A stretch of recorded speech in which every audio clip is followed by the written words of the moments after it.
Olá, bem-vindos ao De Frente Cultura, o programa de entrevistas que conversa somente com pessoas proeminentes do mercado. E hoje vamos conversar com Daniel Lima, que é meu amigo e tem um dos currículos mais invejáveis da minha turma. Formado em Economia pela USP, tem mestrado acadêmico pela PUC-Rio e doutorado na Universidade da Califórnia. Daniel foi presidente da Petros, gestor de investimentos do Itaú Unibanco, trabalhou na BMF Bovespa, atual querida B3. É conselheiro da Ambima, é membro do Comitê de Investimento da Sul América, conselheiro do IAD. O IAD é um instituto de fundos de garantia global na Basileia, coisa chiquíssima. Como é que tá, Daniel? Bem-vindo! Bem-vindo ao De Muito Frente. obrigado pelo convite, Pablo. É uma honra estar com você aqui, viu? Preciso te chamar de Doutor Daniel ou não? Não chame de Doutor Daniel. Poxa, bem-vindo. Ô, Daniel, vamos começar falando um pouco da sua carreira. O pessoal está curioso, você é uma pessoa muito próspera, né? Como é que você chegou a ser CEO? Como é que você chegou no Fundo Garantidor de Crédito, no FGC? Como é que você chegou a ser CEO lá? Você já chegou CEO? Como é que foi? Conta aí pra gente. Conto sim, Pablo. Minha carreira é mais marcada ali no começo por uma veia mais acadêmica, como você destacou. Me dediquei ao mestrado e ao doutorado, mas sempre paralelo a isso, trabalhei com consultoria. Quando eu voltei para o Brasil, eu fui dar aula na FGV por algum tempo e acabei tendo o convite para trabalhar na atual B3. Ali... Lá do Gilson Filkenstein. Mas era outros tempos, né? Eram outros tempos. E ali a gente desenvolveu um trabalho interessante na gerência financeira. Depois disso, comecei a trabalhar com fundo de pensão, que eu já dava consultoria antes na minha carreira, enquanto acadêmico ainda. Fui para a Petros, na diretoria de investimentos. Eu me lembro quando você foi para a Petros. Você não chegou como CEO na Petros, Isso, né? Eu cheguei como diretor de investimentos na Petros. Tipo um CIO. Tipo um CIO ao sair do Itaú. No Itaú Eu me lembro do Itaú também, de comer naquele japonês em frente ali. Exato. A gente almoçava ali. Você me visitou depois uma vez lá na Petros. Foi. Mas duas vezes. Duas vezes. Foi quando eu tava com os coreanos, né? Tava trabalhando lá na Mirai ainda. Exato. E aí, depois de um coreano período... não acreditava. Eu falava, CEO Petros? Não believe. Eu falava, o CEO da Petros, meu amigo.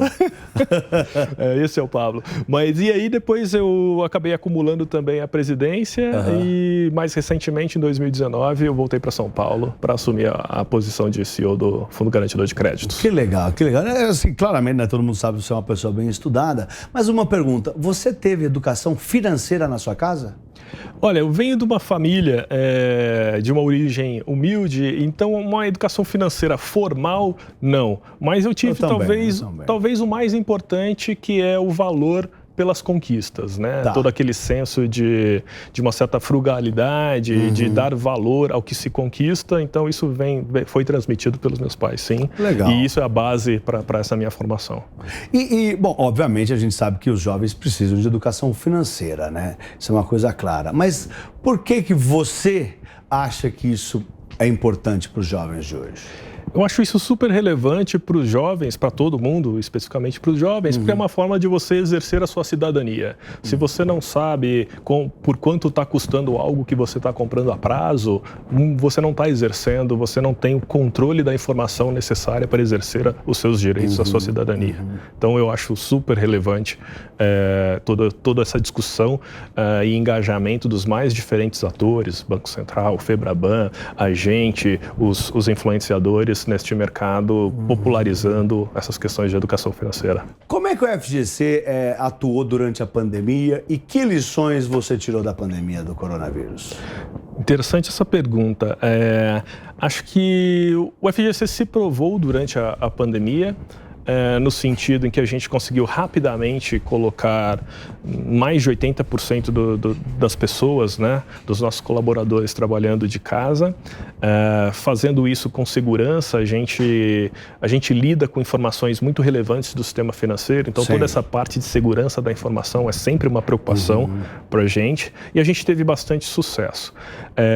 Lições aprendidas é que você consegue fazer as coisas diferente se você tem uma cabeça aberta, se você está a mudar, se você gosta de trabalhar com excelência.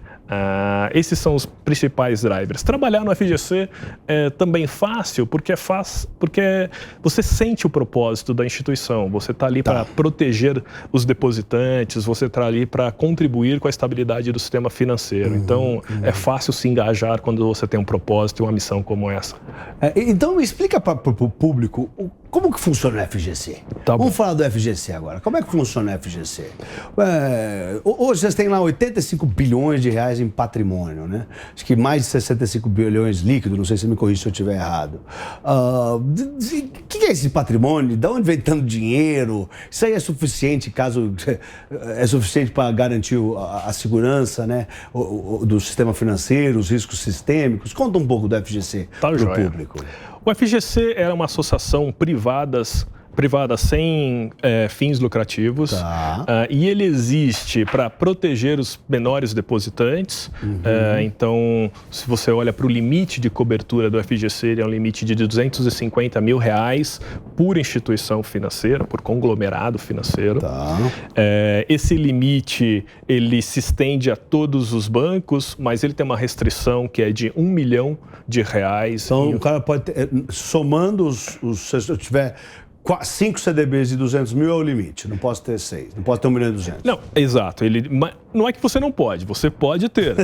O que não pode acontecer é dos seus 4 bancos quebrarem ao mesmo tempo, porque aí você consome todo o seu limite de R$1 milhão para... O máximo que você paga por pessoa é R$1 milhão, é isso? Em janelas de 4 anos. A cada 4 anos, então, se o cara perder a cada 4 perder R$4 milhões, o cara é muito azarado também. Né? E tem muito dinheiro também, né? É verdade, não precisa de tanta ajuda, né? E esse dinheiro, esses 85 bilhões de reais, é tanto dinheiro que a gente fica, né, meio tonto. É o suficiente? Não é o suficiente? É muito dinheiro? É pouco dinheiro? O que é esses 85 bilhões? Essa é a questão. Quem que paga? Você falou de privado, quem que é o Itaú, Bradesco, XP? Quem é que paga esse dinheiro aí? Se o fundo é suficiente, é a pergunta que a gente se faz praticamente todo dia. Então, a gente tem nossos times de modelagem, nossos times de análise que entram em contato com as instituições financeiras, vão tentar entender quais são os riscos do mercado e de toda essa modelagem... Vocês ficam analisando as instituições? O tempo todo. Nossos times estão sempre modelando, né, buscando dados das mais diversas fontes e também interagindo com as instituições financeiras para avaliar esse risco sistêmico. O que é o risco sistêmico? O risco do sistema inteiro entrar em algum problema. Que nem aquela situação que quase aconteceu em 2008 nos Estados Unidos, daquele banco chamado Lehman Brothers, que quebrou, e aí o Banco Central Americano saiu correndo para salvar todo mundo. Interessante. Isso dá a oportunidade da gente explicar por que existe um mecanismo como o FGC. Ele serve para cobrir, para deixar as pessoas mais tranquilas e evitar pânico. E por que isso é importante no sistema financeiro? Porque quando você quebra um banco e se tiver pânico, as pessoas vão correr para os bancos saudáveis e essa corrida para retirar o seu dinheiro também fragiliza essas outras instituições, aquele problema pontual de um único banco acaba se alastrando para todos os bancos. Isso é o tal do risco sistêmico. Esse é o risco sistêmico, esse é o risco de corrida bancária. O sistema ficar com problema. É um risco de corrida bancária. Então, o sistema bancário entrar em colapso ou em problema. E por que isso é particularmente problemático nessa indústria? Porque o banco, ele financia as pequenas empresas, capital de giro, financia o consumidor que está ali comprando a geladeira dele, comprando o carro. Então, se você desestrutura o sistema financeiro, você não fica só no efeito da economia financeira. Isso se propaga para a economia real. Isso afeta emprego e afeta a renda das famílias. Então, é por isso que a gente tem esse cuidado todo especial com a estabilidade do sistema financeiro. Mas e se um banco grande quebrar? O que a gente aprende da literatura internacional, de todas as discussões, principalmente mais acaloradas desde 2008, é que bancos muito grandes a gente tem que tratar como uma transferência da gestão, transferência daquele risco. Você não deixa ele quebrar, porque isso para a sociedade é muito caro. Vai desestruturar toda a economia. Você tiraria o dono de lá e botaria outra pessoa. Exatamente. Você vende isso aí. E a gente pode ajudar. Prende o dono, sei lá. A gente, assim, o FGC tem esta função de pagar as garantias, né, quando o banco quebra, mas ele tem uma outra função que é de dar suporte financeiro, seja de liquidez para uma instituição que tem um problema temporário, seja de o que a gente chama de assistência estrutural. E qual que é o papel do FGC nessa situação? O papel é agir antes que o banco quebre, porque isso é mais caro para a sociedade. Vai vir a notícia que o banco vai quebrar, aí o FGC entra e fala, peraí, você vai lá e organiza. Idealmente, nós vamos organizar. Você entra lá no bancão que quebrou e organiza. Idealmente, ninguém vai saber a notícia que o banco vai quebrar. Tá. O papel tem que ser silencioso, porque só da notícia vir a público que o banco está em dificuldades, já coloca o sistema em risco. Então, a nossa atuação é anterior a qualquer notícia. Então, por isso que a gente você já atuou no segredo que ninguém está sabendo? Isso vai continuar em segredo. Essa foi boa. Continua, te cortei, desculpa. Não, e é por isso que a gente está sempre estudando e mantém um relacionamento muito próximo com as instituições associadas. São 231 instituições associadas. 231 instituições colaboram dando dinheiro para você. Exato. Dando dinheiro não, contribuindo com dinheiro para o fundo garantidor de crédito. Para a formação das reservas do fundo. E isso é tudo banco ou tem corretora? Como funciona? São instituições financeiras associadas, em geral, todas aquelas que emitem CDB, RDB, LCI, LCA. O cara emitiu um papel deste, ele tem que contribuir. A contribuição é de 12... É obrigatório? É obrigatório. A contribuição é de 12 bips por ano. Para a gente tangibilizar isso, suponha que você tem um CDB de R$100 que vai ficar por um ano. A instituição financeira vai recolher 12 centavos em cima desses R$100 por ano, ou seja, 1 centavo por mês, para compor as reservas do FGC. Para mandar para o FGC. Tá. E, bom, antes, eu me lembro, você explicou, mas antes podia alocar em 50 CDBs, e agora você me falou que o limite é 1 milhão no total, né? Então, por exemplo, se eu tiver 5 CDBs de 200 mil, esse é o limite. Não posso ter 10 de 200 mil com 2 milhões, como era antigamente. Você protegia a gente quantos a gente pusesse. Por que mudou? Então, a ideia é que a gente sabe que é caro manter. A gente acabou de comentar sobre o custo, sobre a contribuição que o sistema faz para a constituição das reservas do fundo. Este custo acaba afetando o custo do crédito. Então, quem toma crédito está pagando um pedaço, você que aplica no seu CDB está recebendo uma rentabilidade um pouco menor. Então, no final do dia, a sociedade está pagando para a formação desse recurso. Então, quanto mais cobertura a sociedade requerer, maior vai ser esse custo. A interpretação de limitar no limite de 1 milhão é dizer o seguinte, olha, quando você limita no limite de 1 milhão, você já cobriu 99,9% da população investidora do país. Cobrindo esses caras, você já está fazendo o seu trabalho. Claro, então não precisa ter um limite para cobrir quem tem capacidade de analisar risco. E aqui é importante, por que a cobertura não é infinita? Porque você tiraria as pessoas que têm obrigação de analisar risco, que são aquelas que têm patrimônio, ou para contratar alguém para analisar risco, ou fazer o seu próprio exercício de análise de risco, do mercado. E aí você dá origem ao que a gente chama de risco moral. O que é o risco moral? Poxa, se o banco tem acesso a muito dinheiro e eu, investidor, estou coberto e não estou correndo risco, eu não sei o que o banco vai fazer com o meu dinheiro, também não interessa. Eu vou colocar meu dinheiro em qualquer lugar também e não interessa. Isso não faz bem. A gente sabe o que acontece com os preços de mercado quando as pessoas não analisam risco. Vai chegar um momento em que vai ficar disfuncional e a gente vai ter uma grande crise. A gente já viu isso acontecer na história. Que incrível. Uma conversa que dava para ficar conversando com você aqui 1 hora. Obrigado, Daniel. Obrigado mesmo. Muito obrigado pela oportunidade, Pablo. Valeu. E obrigado para você que está em casa, que acompanhou a entrevista até o final. Espero que o Daniel tenha elucidado aí, tenha mostrado para vocês qual que é o papel do FGC no Brasil. Um forte abraço e até o próximo De Frente com o Touro. Vai, Torinho! Vai, Torinho!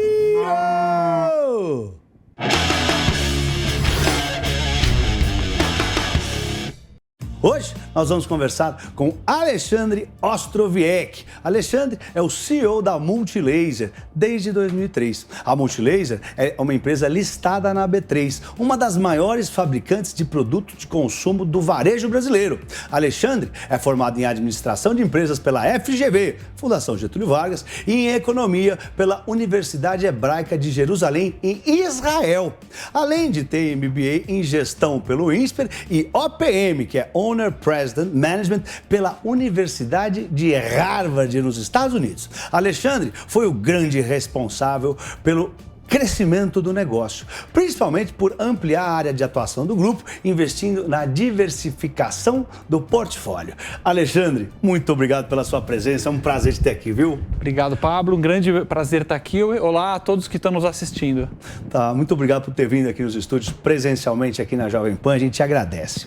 Alexandre, vamos lá. Eu soube que você já veio no Pânico aqui mais de uma vez, não é isso? Tive 2 vezes aqui a oportunidade de conversar com o pessoal, muito legal. Ah, legal, que não vai ser tão descontraído como lá, mas a gente quer fazer uma entrevista descontraída. Você, né, a Multilaser ela foi fundada pelo seu pai em 1987, né? E você assumiu como CEO da empresa em 2003. Conta para o público um pouco de você, como é que isso aconteceu, como é que foi o seu interesse em assumir os negócios da família, você foi treinado, não foi treinado? Conta um pouco pra gente. Eu tive muita sorte, Pablo, na minha vida, de ter tido muitas oportunidades de educação. Como você mencionou aí, pude participar de algumas instituições de ensino conhecidas, como a GV, Harvard, etc.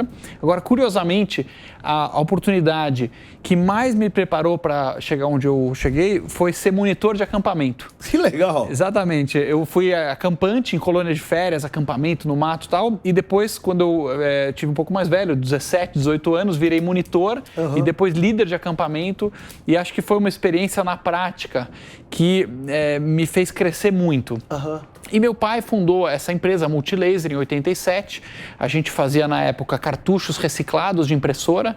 Então, muitos aí que estão assistindo talvez nem sejam dessa época, mas você comprava cartucho vazio no mercado, quando esvaziava, e fazia reciclagem, colocava tinta. Você comprava de quem estava com ele? Acabou, você ia lá e comprava o cartucho vazio? Acabou, a pessoa jogava no lixo no escritório, e aí o pessoal recolhia os sucateiros e juntava no lixão, e aí ia juntando isso, e a gente ia lá comprar nesses sucateiros. Legal. E aí enchia de tinta, fazia reciclagem e vendia o cartucho que custava aí mais ou menos 1/3 do cartucho original. Então esse que era o negócio da empresa durante os primeiros 15 anos. Tá, que entendi. E você, como é que foi o interesse em assumir a empresa? Eu sempre tive essa dúvida se eu deveria seguir os negócios da família ou trabalhar no mercado. Então foi uma experiência legal que, ao invés de ir trabalhar com meu pai ou do lado da minha mãe, também eram empresários, eu tinha empresários dos dois lados. Então, um grande privilégio ter tido esse tipo de experiência, esse tipo de precursores, né, nos negócios. Mas eu comecei trabalhando em 2 multinacionais, na Unilever, depois na Accenture, área de consultoria. Então eu fiquei lá cerca de 3 anos. Tá. Hoje você está com quantos anos, Alexandre? Tenho 43. 43. Então, um corpinho de 42,5. Então você assumiu a empresa com 25 anos. Eu assumi aos 24, quando meu pai foi fazer um mergulho na Costa Rica e ele desapareceu durante o mergulho. Puta, foi um acidente. Sim, nunca mais foi encontrado. 2 mergulhadores sumiram. Foi um mergulho feito com baixas condições de segurança. E aí acabou meu pai desaparecendo, então eu assumi a empresa aos 24 anos. E você teve alguma dificuldade em profissionalizar a empresa? Como é que foi? Como é que você lidou com essa chegada? Foi no momento que seu pai faleceu que você assumiu ou imediatamente? Demorou um pouco? Eu estava na empresa há 1 ano e meio, eu saí da Accenture e fui trabalhar com ele em 2001. Você já estava na empresa? Estava na empresa, fiquei 1 ano e meio ajudando, meu pai já estava passando algumas coisas para mim, eu estava conhecendo a empresa. Nesse momento a empresa estava bem menos profissional, imagino, mas em que estágio estava a empresa? Era uma empresa pequena, faturando na ordem de 20 milhões de reais ano. Não tão pequena, mas nem se compara com 200 vezes menor do que hoje. Que virou hoje, né? E é uma empresa para um nível de 20 milhões ano. Então você tem profissionais que não são tão sênior, é natural, muito menos gente, muito menos camadas de gestão. E aí, aos poucos, à medida que a empresa vai crescendo, dá para ir profissionalizando um pouco mais. Tá. E você disse que a experiência que você teve antes foi na Ambev, foi isso? Na Unilever, grande empresa de consumo global, anglo-holandesa, e na Accenture, uma empresa global também de consultoria americana. Tá. Já falamos aqui, você é uma pessoa muito letrada, com conteúdo e uma educação de ponta, né? Estudar em Harvard, acho que é o sonho de todo brasileiro. Você disse sua família, 2 empreendedores, né? Seu pai e sua mãe, mas como é que foi a educação financeira na sua casa? Você teve educação financeira? Certamente que sim. Eu sou de uma família de imigrantes judeus. Meus avós foram presos em campo de concentração nazista durante a guerra, mataram boa parte da minha família. E eles saíram do campo de concentração sem um centavo no bolso, queriam fugir da Europa, uma terra de racismo, uma terra de guerra, e sabiam que o Brasil era conhecido como ser um país acolhedor, um país de oportunidades para quem quiser trabalhar e se desenvolver. Então eles trouxeram para cá no coração, apesar de não ter dinheiro, não falar português, não ter nada, eles traziam no coração muita vontade de estudar, de trabalhar, de administrar dinheiro e fazer caridade. Então, essas 4 coisas são valores muito fortes dos imigrantes em geral. Certamente a comunidade judaica tem muito esses valores de estudo, trabalho, caridade, e os imigrantes em geral. E aí isso foi passado para os meus pais, foi passado para mim. Então eu tive também essa sorte, né, esse tesouro de cultura da família que me ajudou bastante. Claro. E para quem não teve esse privilégio que você teve, né, da educação financeira familiar, né, dos conselhos dos pais, né, que conselho você daria para quem quer ser um empreendedor bem-sucedido? Assim, não só para os nossos espectadores, mas tem muito jovem assistindo a gente. Que conselho você daria para esses jovens e para os espectadores em geral? Infelizmente, no Brasil, a gente sabe que muitas crianças têm muito menos oportunidades do que eu tive, não tem nem comparação. Então, a corrida é desigual. Eu saí na frente na corrida com todas as cartas boas na mão, apesar de que meus avós não tiveram, mas eu tive. E se você está começando, eu acho que 2 coisas são muito importantes de estudar. Português e matemática. Parece meio básico, mas o português você fala direito, você se expressa, você entende textos, você desenvolve a sua cabeça, leitura de textos, é muito importante. Matemática. Então, mais do que sair por aí fazendo um monte de curso maluco, tem que ter os 2 alicerces, português e matemática, português e matemática. E a partir daí, a administração financeira. Porque eu vejo que no Brasil, a grande maioria das pessoas, infelizmente, não tem a menor ideia de como lidar com dinheiro. O básico, do básico. Não tô nem até um tabu, a pessoa até tem gente que tem vergonha de falar disso. E as pessoas costumam se descontrolar, sem querer, claro, mas descontrolar nas finanças, aí acaba entrando em dívida, acaba entrando em banco, fica numa ciranda. E muita gente descreve a sua situação e conversa, às vezes até funcionários meus, né? Nós na Multilaser temos hoje já 4.000 funcionários e fala, caramba, Alexandre, eu me sinto como se fosse aquela corrida dos ratos, sabe o ratinho correndo e não sai do lugar? Porque você vai lá correndo, gasta todo o dinheiro para as despesas, aí 13º tem que pagar as dívidas e não sai do lugar. E dá para aprender a lidar com dinheiro. É um aprendizado como qualquer outro.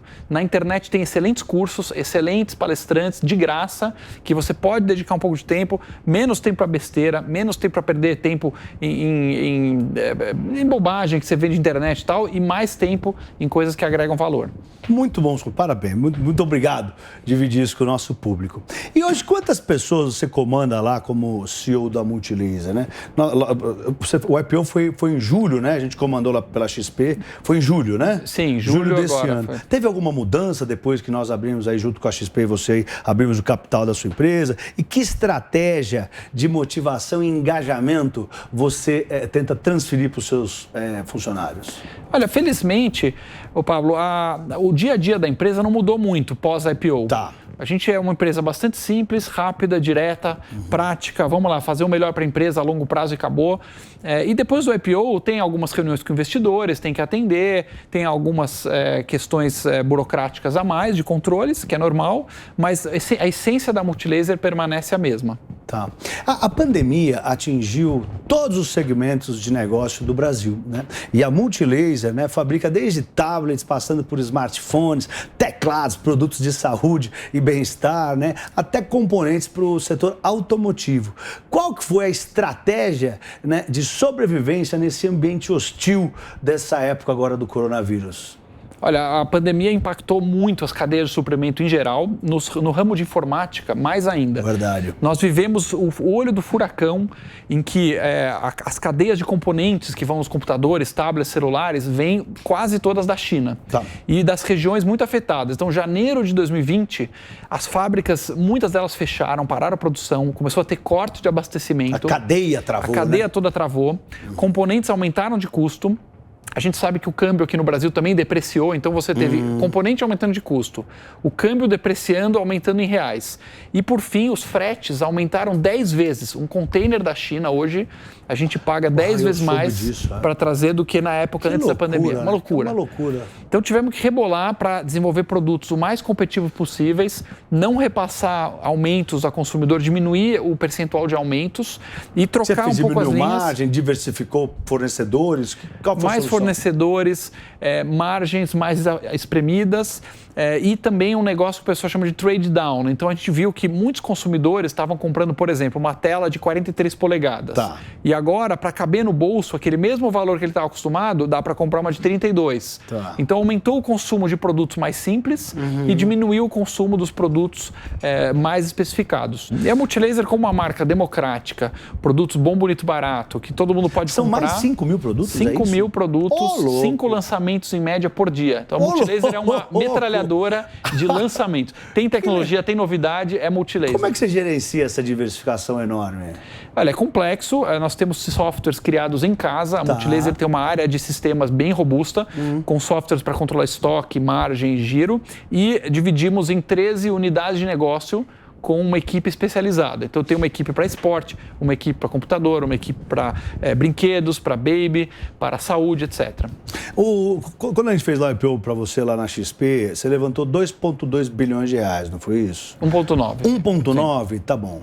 O que você pretende fazer com esses 2 bilhões de reais? Qual que é a cabeça da empresa? Então, eu gosto muito do negócio e aposto bastante, eu e os outros sócios. Então, a captação foi 100% primária, né? Tá. Nem um centavo desse dinheiro. O que é primária? Explica para o nosso público. Então, pessoal, a captação pode ser primária ou secundária. A captação secundária, o acionista ele vende no mercado de ações e o dinheiro vai para o bolso do dono, vai para a pessoa física, então sai da empresa. A captação que a Multilaser fez foi zero secundária, ou seja, não foi um centavo para o bolso dos donos, e sim foi 100% para o caixa da Multilaser, para investir. Legal. Então, isso, quando os donos estão muito confiantes, querem apostar no negócio, geralmente fazem primária. E esse 1,9 bilhão foi para o caixa da Multilaser e nós estamos investindo em novas fábricas em Minas Gerais. Estamos começando a fabricar eletroportáteis, injeção plástica, novos empregos. Em Manaus, nós estamos fazendo 2 novas fábricas e também comprando mais material, investindo no crescimento da empresa. Vocês estão só no Brasil ou tem lá fora? Tem espaço para uma empresa brasileira lá fora? Como é que é? Estamos bem animados. Nós começamos a vender no Uruguai. Estamos com um CD, um centro de distribuição no Uruguai. E estamos expandindo. Que área de atuação lá no Uruguai? Também eletroeletrônicos, linha de informática, tecnologia. Os produtos que estão bombando no Brasil, a gente sente que teve boa aceitação também no Mercosul. Então, Argentina, Uruguai, Bolívia, Chile. E estamos expandindo agora para México, Portugal, alguns países da África. A gente acha que o nosso portfólio é muito aderente com mercados emergentes. Muito legal. Agora a gente vai para uma parte da entrevista que chama Bate-Touro, tá? São perguntas rápidas e curtas. Um sonho para um mundo melhor? Reformar o governo brasileiro. Tá. Uma viagem? Praia. Um livro? A Revolta de Atlas. Um filme? Sonho de Liberdade. Um líder? Winston Churchill. Que legal, muito bom, muito bom. Alexandre... Zero preparado, hein? Não tinha ideia. Bate pronto aí. Muito bom, bate-touro, bate-touro. Obrigado, Alexandre. Um grande prazer, obrigado a todos que nos assistiram até aqui. É isso aí. Bom, gente, é isso aí. Muito obrigado pela sua audiência. Nos vemos no próximo De Frente com o Touro. Vai, Torinho! Vai, Torinho!